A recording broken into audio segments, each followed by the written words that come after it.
하나님 일하십니다. 하나님 기적이 일어납니다. 오늘 하나님 많은 영혼들 붙이시니 감사합니다. 할렐루야. 천군 천사들 히브리서 1장 14절 보니까 하나님께서는 구원 얻은 후사들을 도우라고 섬기라고 천사들을 보내신 줄 믿습니다. 이 자리에 수많은 천사도 우리 예배에 수종드는 자로 함께한 줄 믿습니다. 오늘 말씀의 제목 고백합시다.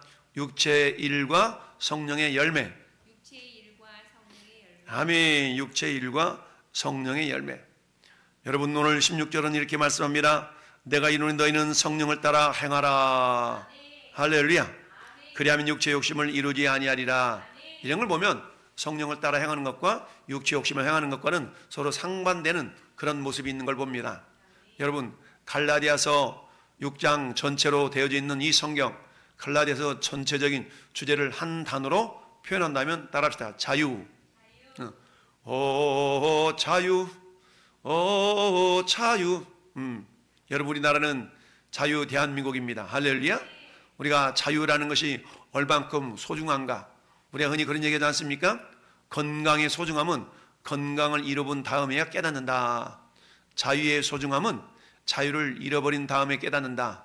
근데 그때는 너무 늦을 수가 있죠. 요즘 우리나라가 자유의 소중함을 다시 한번 절실히 깨달으며 그것을 지키려는 그런 운동들이 아주 격렬하게 일어나고 있는 걸 봅니다. 그 자유를 훼손하려고 전체주의적인 발상으로 이 나라를 이끌어가려는 그런 세력들도 있고, 자유의 소중함을 깨닫고 그 자유민주주의를 수호하려고는 그런 또 세력도 있고, 어쨌든 자유는 너무너무 소중하고 귀한 것입니다. 여러분 만약에 우리나라가 공산주의가 된다고 생각해 보세요. 공산주의 대표 북한, 중국 이 두 사회가 공산주의 사회 아니겠어요? 여러분 공산주의 사회가 되면 가장 먼저 희생을 당하는 대상이 그리스도인들입니다. 그만큼 자유롭게 신앙생활을 할 수 있다는 것 자체가 얼마나 감사요 기적인지 모릅니다. 여러분 중국에는 자유롭게 신앙생활을 하고 싶어도 그러지도 못합니다. 국가에서 정해진 규격에 따른 설교를 해야 되고 국가에서 정해준 법대로만 설교를 해야 됩니다. 그렇지 않으면 어떻게 해요? 예배당이 다 헐리게 되고 십자가가 포크레인으로 무너지는 그런 일들이 비일비재하는 것이 중국의 모습입니다. 북한은 어떻습니까? 신앙의 자유가 있다고 그들 헌법에는 기록되어 있다고 하지만 여러분 신앙의 자유가 있습니까? 결코 그렇지 않죠. 김일성이 우상이 되어져서 그들은 신이 누가 신이에요? 김일성 일가가 신입니다. 그렇기 때문에 자유라는 것은 우리가 얼마나 소중한 것인가, 그 자유를 잃어버릴 때 그 자유의 소중함을 깨닫는 것은 너무 늦다. 따라서 우리 자유 대한민국에 있어서 여러분 자유라는 말 자체를 빼버리면은 굉장히 엄청난 그런 모습이 있을 수가 있죠. 우리가 자유롭게 신앙생활을 할 수 있는 거 얼마나 소중하고 감사합니까? 우리나라가 자유 대한민국, 자유민주주의라는 그런 체제를, 정치 체제를 가지고 있기 때문에 우리는 마음껏 자유롭게 누구를 비방하든 어쩌든 그것 때문에 엄청난 피해를 당하지 않죠. 그러나 여러분 공산주의 사회주의가 되면 어때요? 누군가를 욕하고 비방하고 이러면 그게 어때요? 굉장한 어려움을 겪게 되는 그런 모습이 있을 수가 있는 거 아니겠습니까? 저 북한에 보세요. 5호 담당제, 3호 담당제 다 관찰하고 그런 어떤 대상들이 다 있는 거 아니겠어요? 그래서 어때요? 말 한마디 잘못하면 다 꼰질러 가지고 비방해가지고 다 결국은 부모조차도 희생을 당하는 그런 어려운 나라가 저 북한 아니겠습니까? 오늘 갈라디아서 전체적인 주제가 자유입니다. 자유. 근데 오늘 자유에 대해서 성경은 말씀하고 있습니다. 1절 한번 같이 읽어볼까요? 1절, 5장 1절 시작. 그리스도께서 우리를 자유롭게 하려고 자유를 주셨으니 그러므로 굳건하게 서서 다시는 종의 멍에를 매지 말라. 아멘. 다시는 종의 멍에를 매지 말라. 자유. 그러면 무엇으로부터 자유인가? 라는 걸 우리가 생각해 볼 수가 있죠. 무엇으로부터 자유인가? 그러면 한마디로 말하면 따라합시다. 죄로부터의 자유. 죄로부터 자유라는 말을 우리가 곡해하면 내 마음대로 죄를 지을 수도 있고 안 지을 수도 있고 이런 식으로 죄에 대해서 자유라는 말로 해석할 수가 있는데 그렇지 않다는 얘기죠. 이 죄로부터 자유라는 말은 어때요? 죄를 짓지 않을 자유, 죄로부터 죄책감을 누리지 않도록 이제 하나님의 뜻을 기쁘시게 이루어드릴 수 있는 자유. 죄와는 어때? 이제는 내가 죄에 매여 있었던, 죄가 이끄는 대로 살았던 그런 존재가 아니라 그로부터 예수 그리스도의 피로 모든 죄 사함 받았기 때문에 우리는 죄에 의해서 이끌려 사는 삶이 아니라 이제는 그 죄로부터 자유되어져서 성령이 이끌리는 삶을 살아가는 존재가 된 것이죠. 따라서 우리에게 주신 그 자유를 통하여 우리는 두 가지를 우리가 생활 방향을 성경은 오늘 우리에게 제시해 주고 있습니다. 첫 번째 방향은 뭐냐? 13절입니다. 13절 다시 읽어봅니다. 형제들아 너희가 자유를 위하여 부르심을 입었으나 그러나 그 자유로 육체의 기회를 삼지 말고 오직 사랑으로 서로 종노릇하라. 아멘. 여러분, 우리에게 주님이 자유를 주셨다. 근데 그 자유는 우리가 어떻게 사용할 것인가? 여러분, 자유가 잘못 사용되면 그걸 갖다 방종이라고 말하지 않습니까? 자유에는 반드시 필요한 것이 뭐가 필요하냐? 절제가 필요합니다. 그래서 성령의 9가지 열매 마지막 열매를 우리가 절제라고 말하고 있죠. 형제들아 너희가 자유를 위하여 부르심을 입었으나 그러나 그 자유로 육체의 기회를 삼지 말고 내 맘이야 내 뜻대로 할래 이런 식으로 그 자유를 사용하지 말라라는 얘기입니다. 그리고 오직 사랑으로 서로 종노릇하라. 무슨 말입니까? 사랑으로 섬기는 자유, 사랑으로 서로 섬기는데 그 자유를 사용하라라는 얘기입니다. 할렐루야. 그건 뭡니까? 주님이 큰 계명, 첫째 되는 계명은 하나님을 사랑하고 섬기는 계명, 하나님을 사랑하는 계명. 둘째 계명은 이웃을 사랑하는 계명 아니겠습니까? 따라서 우리에게 주신 그 자유의 방향성은 이웃을 사랑하고 하나님을 사랑하는 데 사용하는 자유가 되어져야 된다는 얘기죠. 할렐루야. 이 밤도 저와 여러분들이 이 예배당에 나와서 하나님을 사랑하는데 이 자유가 사용되는 겁니다. 내가 예배 나가고 안 나가고 내 자유지 뭐. 그쵸? 근데 어때요? 내 육체는 어때? 쉬고 싶고 놀고 싶고 이런 쪽으로 우리 자유가 사용되기를 원하지만 그러나 우리 안에 계신 성령님은 그 자유를 어떤 데 사용하기를 원하신다고요? 하나님을 기쁘시게 하는 쪽으로 그 자유를 사용하기를 원하신다. 첫 번째, 우리가 가지고 있는 그 죄로부터 사망으로부터 자유함을 받았는데 이 자유를 어떻게 사용할 것인가? 첫째 방향성은 뭐라고요? 그 자유를 육체의 기회를 삼지 말라. 즉 육체가 원하는 대로 내 맘이야, 내 생각이 내 맘이야 라고 하면서 내 육체가 원하는 대로 우리가 사용하는데 그 자유를 마음껏 사용하지 말라라는 얘기입니다. 그렇다면 어떻게 우리는 그 자유를 사용하기를 원하시는가? 그것은 16절에 내가 이르노니 따라합시다. 성령을 따라 행하라. 아멘. 성령을 따라 행할 것을 요구하고 있습니다.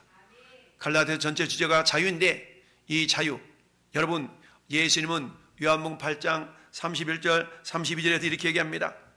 그러므로 예수께서 자기를 믿은 유대인들에게 이르시되 너희가 내 말에 거하면 참으로 내 제자가 되고 진리를 알지니 진리가 너희를 자유롭게 하리라. 아멘. 진리가 너희를 자유롭게 한다고 그랬어요. 예수님 당신 스스로가 요한복음 14장 6절에서 내가 곧 길이요 진리요 생명이니 할렐루야. 예수님이 길이요 진리요 생명이다 라고 말씀하셨어요. 그런데 그 진리를 안다는 얘기는 예수님을 알면 이 말이겠죠. 예수님을 알면 너희가 자유롭게 하리라. 여러분 무엇으로부터 자유라고요? 죄로부터 자유입니다. 할렐루야. 죄로부터 자유. 그 자유를 가지고 육체의 욕심을 이루는 데 사용하지 말고 성령을 쫓아 행하는데 그 자유를 사용하라라는 얘기입니다. 여러분 너희는 성령을 따라 행하라. 그리하면 육체의 욕심을 이루지 아니하리라. 성령을 따라서 행하라는 얘기예요. 성령을 따라 행하라. 여기서 행하라라는 단어는 한마디면 가까이서 이렇게 밟아가면서 마치 나오미를 따라갔던 룻이 어떻습니까? 붙쫓았다라는 말씀 있잖아요. 붙쫓았어. 바짝. 어찌 보면 동행하는 그런 모습을 표현하고 있는데요. 여기서도 마찬가지. 페리파테오라는 단어인데요. 이 페리파테오는 아주 가까이 이게 쫄락쫄락 밟아가면서 따라가는, 이걸 갖다가 행한다라는 그런 의미의 단어입니다. 이처럼 성령님은 우리 안에 계시지만, 우리 안에 계신 성령님을 눈으로 볼 수는 없어도 어때요? 주님이 내 앞에서, 성령님이 내 앞에서 나를 인도해 가시는 것처럼 내가 그 성령님 의식하면서 바짝 쫄랑쫄랑 따라가는 그런 마음가짐으로 우리가 성령의 뜻을 분별해 가면서 나아갈 수 있어야 된다는 얘기죠. 이처럼 사도 바울은 갈라디아서를 통하여서 우리에게 하나님이 자유를 주셨는데, 그 자유의 방향성은 첫째로는 뭐라고요? 육체의 욕심을 이루기 위하여서 그 자유를 사용하지 말고 오히려 서로 사랑으로 종로로 타는데 그 자유를 사용하라라는 얘기고, 두 번째는 뭐라고요? 두 번째는 성령을 쫓아 행하는 데에 그 자유를 사용하라라고 말씀하고 있습니다. 그렇다면 여러분, 육체를 따라서 육체의 기회를 삼으려고 그 자유가 사용되고 있나? 성령을 쫓아 행하는 데에 그 자유가 사용되고 있는가? 성경을 통해 우리는 진단해 볼 수가 있습니다. 내가 만약에 성령을 쫓지 않냐고 육체의 욕심을 따라서 행하고 있다면 그 육체의 일은 현저하니. 자, 육체의 일은, 자 보니까 육체의 소욕은 성령을 거스리고 성령은 육체를 거스리나니 너희가 원하는 것을 하지 못하게 하라입니다. 성령은요, 육체의 욕심대로 행하지 못하도록 우리를 강권하고, 육체는 성령을 쫓아 행하기를 또 거부하고, 이런 그래서 어때요? 이 세상의 가장 큰 전쟁이 지금 어디서 벌어지고 있어요? 할렐루야. 그렇습니다. 지금 우크라이나에서 러시아하고 우크라이나가 전쟁을 벌이고 있죠. 2년 3년째 전쟁을 벌이고 있습니다. 지금 전 세계에서 일어나고 있는 가장 큰 전쟁터가 러시아와 우크라이나의 전쟁. 근데 여러분, 눈에 보이는 물리적인 전쟁터는 우크라이나와 러시아의 전쟁이지만, 그러나 눈에 보이지 않는 가장 큰 전쟁터는 어디냐? 저는 여러분의 마음입니다. 우리의 마음속이, 따라서 내 마음속이 세상에서 가장 큰 전쟁터. 그렇습니다. 우리의 마음이 세상에다 가장 큰 전쟁터라는 사실을 우리는 잊지 말아야 됩니다. 여러분, 우리 마음속에서 성령님이 어떻게 행해야 될 것인가를 이미 우리에게 자유를 주시고 행할 것을 말씀해 주셨지만, 여러분, 그 주신 자유를 가지고 성령을 쫓아 행하지 않냐고 육체의 욕심을 쫓아 행할 수도 있는 거 아니겠어요? 근데 성경 뭐라 말씀합니까? 육체는 어때요? 서로 대적함으로 성령을 따라 행하지 아니고 육체를 따라 행할 때에 육체의 일은 분명하니, 육체를 쫓아 행하면 육체를 행하는 열매가 맺혀진다. 그러면 육체를 따라 행하는 그 열매는 뭐냐? 음행과 더러운 것과 호색과 우상숭배, 주술, 원수 맺는 것, 분쟁, 시기, 분냄, 당짓는 것, 분열함, 이단, 투기, 술취함, 방탕함, 이런 요소들은 어때요? 육체를 쫓아 행하는 자들에게 나타나는, 즉 하나님 우리에게 주신 죄로부터 자유함을 주셨는데 오히려 죄를 짓는 데에 우리의 그 자유가 사용될 수가 있다는 거죠. 전에 너에게 경계한 것 같이 경계하노니 이런 일을 하는 자들은 하나님의 나라를 유업으로 받지 못한다. 이런 데에 우리의 마음이 계속적으로 빼앗겼다면 이 사람은 어때요? 성령을 쫓아 행하는 자가 아니기 때문에, 성령께 순종하는 자가 아니기 때문에 성령을 따르지 않는다는 얘기는 뭡니까? 여전히 내가 죄로부터 건짐받지 못한 자다라는 반증일 수가 있다는 얘기죠.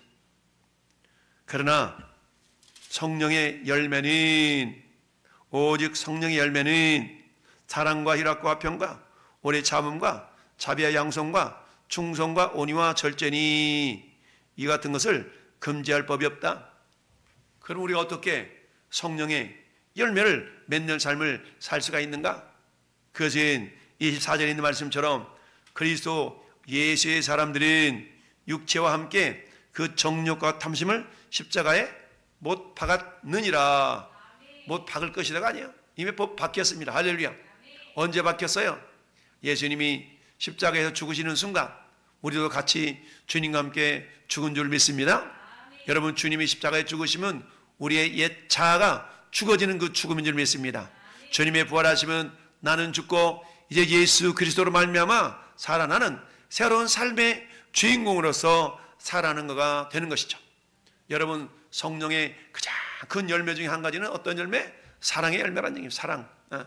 그래서 오늘 성령을 쫓아 행하는 여러분, 그런 우리에게 주어진 자유를 가지고 어때요?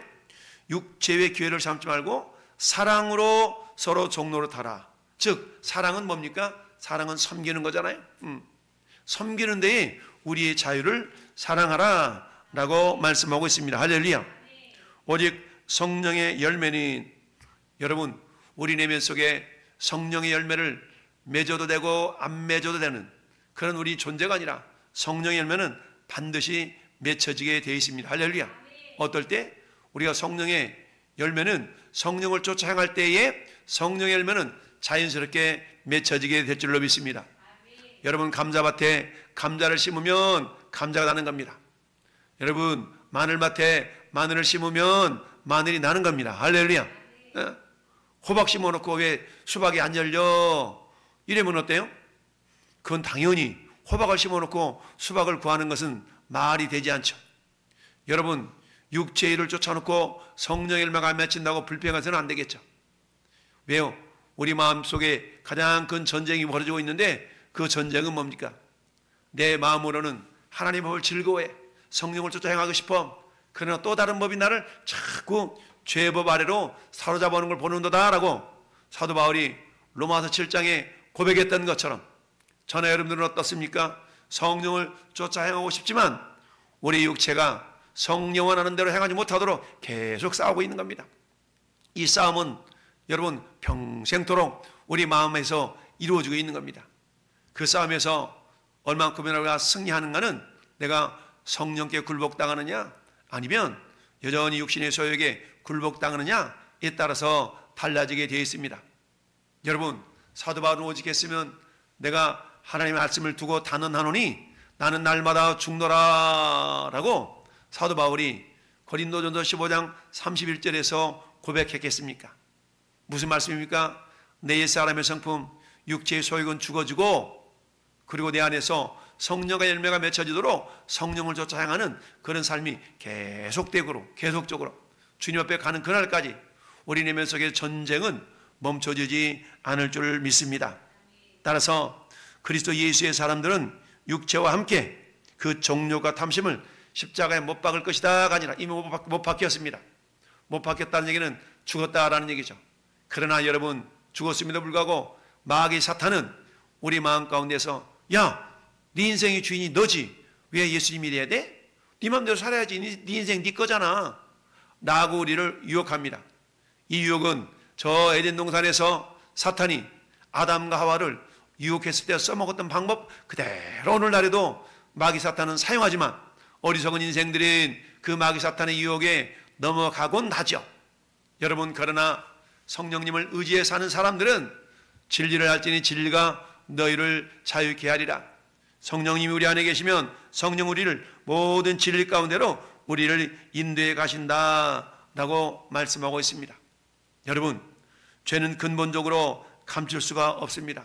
죄는 반드시 드러나게 되어져 있어요. 여러분, 죄의 삭은 사망이요 라고 말씀합니다. 여러분, 죄라는 것은 하나님과의 관계를 단절시키는 그런 역할을 하는 것이 죄죠. 우리가 예수를 믿고 하나님의 자녀가 되었다 할지라도 여전히 우리 육신의 소욕은 주님 앞에 서는 그날까지 육신의 소욕은 자꾸 이미 죽었음에도 불구하고 사탄의 유혹에 의해서 육신의 소욕들이 자꾸 살아나곤 합니다. 따라서 내가 육신의 소욕 아래 있는가 성령의 인도하심 아래 서 있는가를 분별할 수 있는 그런 지표가 오늘 본문에 나타나 있는 것이죠. 내 안에서 사랑, 희락, 화평, 오래 참음, 자비, 양선, 충성, 온유, 절제 이런 요소들이 주도적으로 나타나고 있다면 나는 성령을 쫓아 행하는 자가 된 줄로 믿습니다.